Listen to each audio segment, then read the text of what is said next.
Oh yes, my people. Today is a very massive day for the Igbos and for Mazi Nnamdi Kanu. Today he went to court to submit his terrorist his case against this terrorism, that the court should stop the terrorism case against him, that the court should stop the terrorism case against, and all those documents is a file which he have written to the chief judge of the Supreme Court for him to stop the case of terrorism against him, which all those paper and all those documents he have is the case.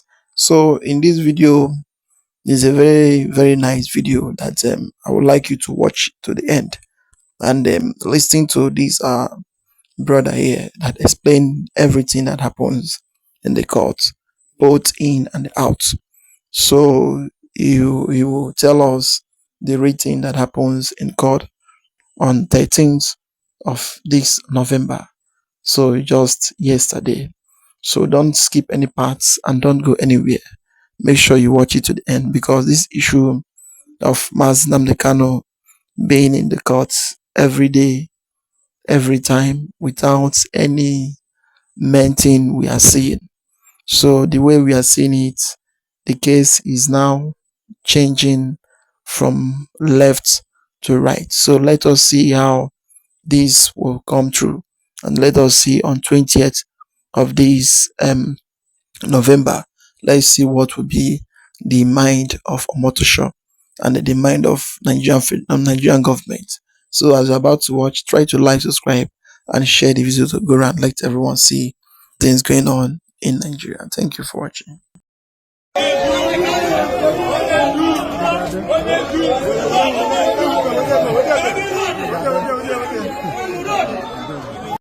That comes 7 okay. It has been submitted. So when you're not in her office, okay. So this is the thing. Hanging, they give a directive that count 7 doesn't exist anymore. So that the should amend it, change it, it doesn't exist. I still play to that 740 law. Yes, it was an error. It's an error, big error. So I want them to correct that. That was one of the motions we asked, that appeal should be set aside. That's right. And it has not been heard. All right, my people, we have a very serious breaking news, and this one is already shaking Abuja from the top to the bottom. I want you to pay close attention, because what happened today is not ordinary. And as usual, before we continue, make sure you like and subscribe, because what we're about to reveal will open your eyes to things the mainstream media will never explain to you. Now let's go straight into it. Today being the 13th of November 2025, something happened that has never happened since this entire trial began.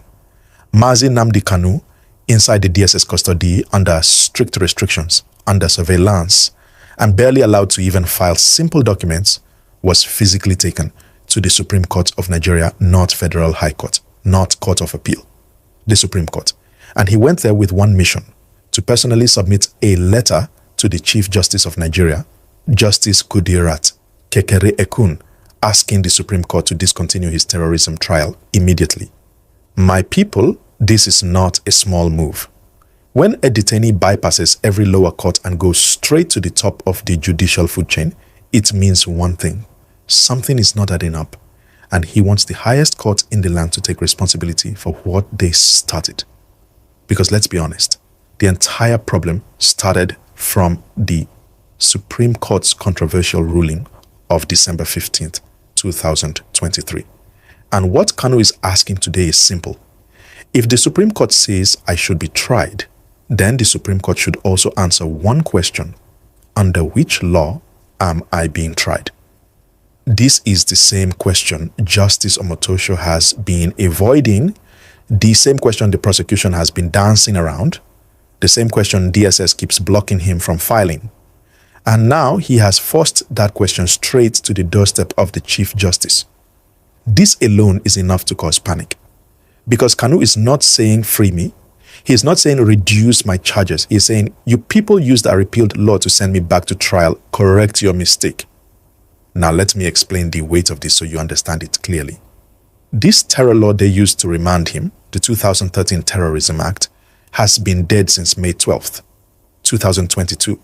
Buhari repealed it and replaced it with the 2022 Act. No savings clause. Meaning once the new law came in, the old one ceased to exist.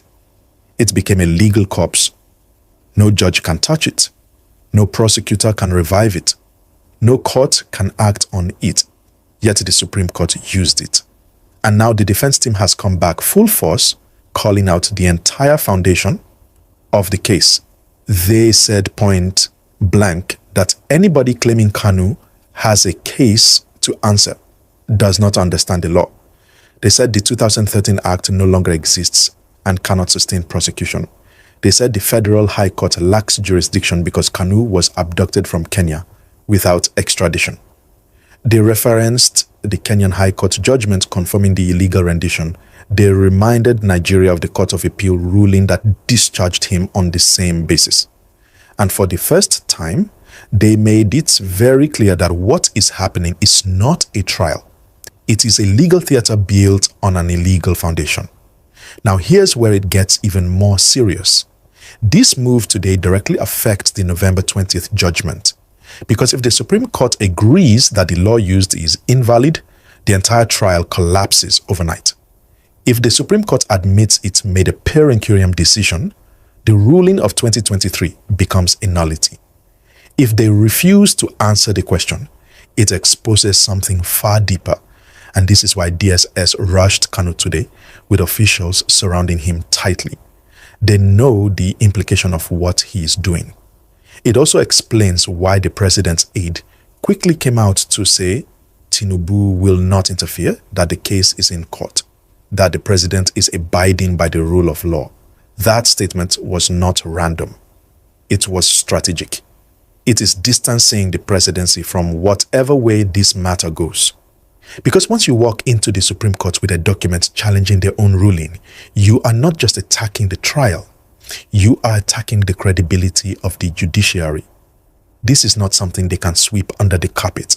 Stay with me because in a moment, we're going to break down exactly what this move means for the 20th of November, how it could delay the judgment, how it could disrupt it, or how it could force the court to change course entirely.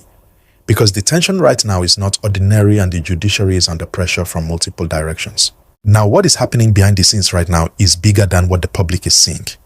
And as usual, if you've not liked or subscribed, do that now because this part will explain exactly what to expect on the 20th of November and why today's move has thrown the entire system into confusion.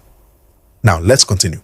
When Nnamdi Kanu walked into the Supreme Court today with DSS officials surrounding him, that single act created 3 problems for the Nigerian government, 3 problems for the judiciary, and 3 problems for the prosecuting team. Let me break them down one by one. Simple, bold, straight to the point, so you understand what to expect. Problem 1. The Supreme Court is now trapped by its own ruling. The 2023 Supreme Court ruling is now officially under attack, not from politicians, not from journalists, but from the person whose life and freedom are directly affected. Kanu is not going to the Supreme Court to argue emotions. He is going there with one question. Under which law did you people send me back to trial? That question is dangerous because there is no correct answer. If the court admits it used a repealed law, the judgment becomes invalid. If they refuse to answer, they are confirming the allegation of judicial manipulation. If they try to defend the ruling, they expose a contradiction in the same judgment. No matter how they respond, somebody loses. Problem 2. The November 20th judgment is now uncertain before today. November 20th looked like a sealed date judgment day.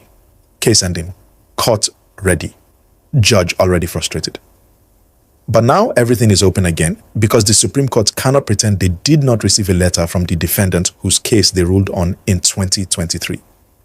The Court of Appeal cannot pretend they are not aware that the Supreme Court ruling is being challenged. and the Federal High Court cannot pretend they don't see that the entire basis of the trial is being questioned. This move introduces procedural confusion, and courts hate confusion. It can lead to adjournment, suspension of judgment, fresh applications, jurisdictional challenges, or even a complete derailment of November 20th entirely. This is why people in the legal circle are saying today was not just a visit, or it was a strategic bombshell. Problem 3, DSS is now exposed publicly. For months, DSS has been denying everything. No, we didn't stop him from filing documents. No, we didn't restrict his access. No, we allow him everything the court permits. But today, in front of cameras, in front of journalists, in front of lawyers, DSS followed him to the Supreme Court. Why is that important? Because it proves two things. 1, Kanu is under extremely tight control. 2, if he has not been filing documents, someone is preventing him. This is exactly what his lawyers have been shouting for weeks. And now the public has seen it with their own eyes. Problem 4. The president's aid statement was not accidental. The presidency rushing to say, Tinubu will not intervene. The case is in court. The president respects the rule of law. Is not a neutral comment. It is a political shield. It means we don't want to be blamed for whatever the court decides. This is exactly how politicians behave when the situation becomes unpredictable. Problem 5. The defense team has built a legal wall around him. The defense is no longer fighting the trial. They are fighting the foundation of the trial. They are saying, this court has no jurisdiction. This law does not exist. This case is built on illegality. This trial cannot continue. They are not contesting facts. They are contesting the legality of the trial itself. And this is where things become dangerous. Because once a case has a jurisdictional problem, no judgment delivered can stand. So what should Nigerians expect on the 20th of November?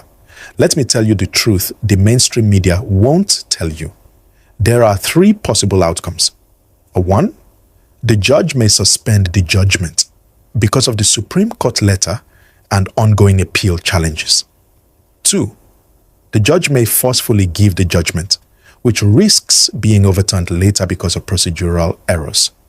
3, or the court may direct that the issues raised must be resolved first before any judgment can be delivered. Any of these will shake the country. Why? Because Kanu's detention has become a symbol, politically, legally, and internationally. The government is under pressure, the judiciary is under scrutiny, the world is watching, and the November 20th judgment is no longer straightforward.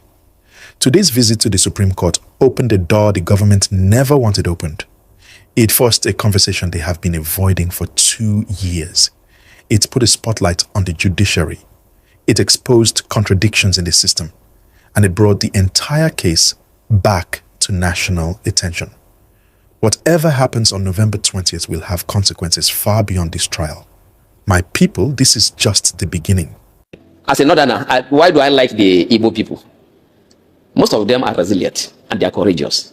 That does not mean you don't have cowards among them. When you say a particular tribe has this character, what it means is that more than 70% of them, they have that character. But you can still have some persons again who do not have such characters. So now this is a region that more than 70% of them are resilient. They are very hardworking. They are courageous. And they love their leader. We in the North, we also love him. Mr. President, I appeal to you. In the interest of national healing, I appeal to you, please, let this case be discontinued so that we can have peace in the Southeast. So that we can have peace in the entire country. And it will be to your credit that during your tenure, the Southeast was stabilized. It is far better. And the votes you are looking for, you will get it easily without spending money. Because in the case of Nnamdi Kanu, he does not need to give people money. After he's in detention, look at what we are going through because of him. Because we believe in him. So that's the appeal to Mr. President. And the President, let me say this, he's the listening President. You'll be shocked that before 20 this case will continue. Because I wrote a letter to President Tinubu, less than a month, he replied. I was shocked. How is this possible? That's the president of over 200 million people. How is it? I have written letters to governors for more than 2-3 months. They have not replied. And you, as the president of the entire country, you are replying in less than a month. How do you do this? So that's why I'm using this medium to appeal to President Tinubu. There's no need for this case to continue like this again. Let it come to an end.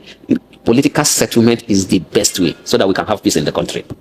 What do you say to those who argue that Kanu detention is illegal under international law? Some others say that he's a terrorist and all kinds of allegations. What is the truth? Given the little you know about him, your interaction with him in the last 2 months while in detention, what do you think? I think by my little exposure and my stay in the north and in some other parts of the country where I have had cause to listen to persons who have directly or indirectly met with terrorists, I should know one when I see a terrorist. A terrorist will not be talking about peace. I was shocked when I met with Nnamdi Kanu. He was always emphasizing about peace and justice. So a terrorist will not want people to live peacefully. A terrorist, you see, there are some things I don't want to reveal because of the security implication.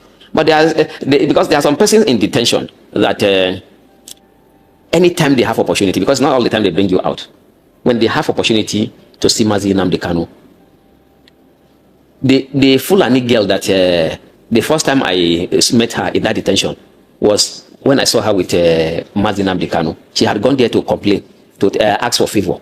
So I was shocked, why is this? Yeah, because they don't usually allow that. That's one good thing about the DSS facility. They don't allow that at all. But the girl was to be taken out for medication. So she saw Nnamdi Kanu and quickly started talking to her because she doesn't speak English fluently, and there was a gap in communication. So I had to come in. I realized that she has more confidence in Nnamdi Kanu than even her own father. By the way she was talking, Mazi was consoling her that do this. She said she was even complaining that she has stayed here for a long time. She doesn't want. She was talking about even committing suicide. Mazi was consoling her and telling her what to do. That's the kind of, if a terrorist will not bring. I'm talking about a Fulani lady, and they are virtually all tribes you find there. Everybody in the detention facility rallies around Nnamdi Kanu, and the way he was always speaking to me, a terrorist will not be talking like that. And okay, another thing again, on a Salah day, that Salah I spent in detention, the big Salah, I as a Muslim, I felt irritated. But even Mazi, he doesn't, he tolerates all of these things, because on that Salah day, during the celebration, the Muslims usually shout Allahu Akbar, Allahu Akbar, but they were shouting. So I was calling, you see, this detention facility, they are Muslims, they are Christians, they are others. Aside that, you don't have, it's not, even if they are, all of us are Muslim, you don't have to shout and disturb others. At this particular time, some persons want to sleep, some person wants to just sit down quietly. You cannot be shouting like this. But throughout, for the 3 days that happened during in the detention facility, he will not complain. Instead, those who want to come, because when people have problem, they run to him, not even to DSS officers who are supposed to take care of us. He will tell them, no, it's just for a short period of time. Just be patient. When you live with people, you have to tolerate them.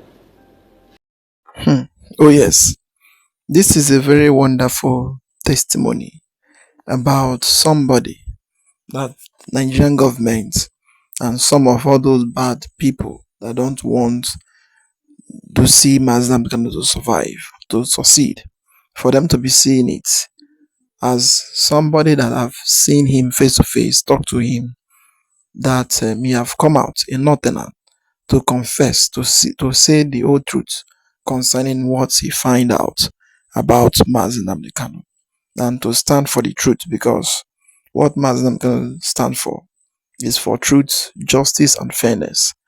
For other things other people is saying, it is just to paint him black and to find one thing or the other to jail him, which cannot work.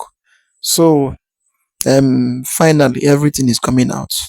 Everything is coming out. On 20th of this October, we will all see how Omotosho and how the case will go through. Because what they are pressing, it is how to jail him, or how to jail him. That is what is Omotosho and his team is trying to do. But this time, he has went to court, so to stop the case on that day, or for the court to tell him which of the court this thing they are using to jail, or to judge him. That is what will be the next case coming up. So I would like to hear your comments down below. Like, subscribe, and share the video to go around. Let others see what is really going on in Nigeria. Thank you for watching.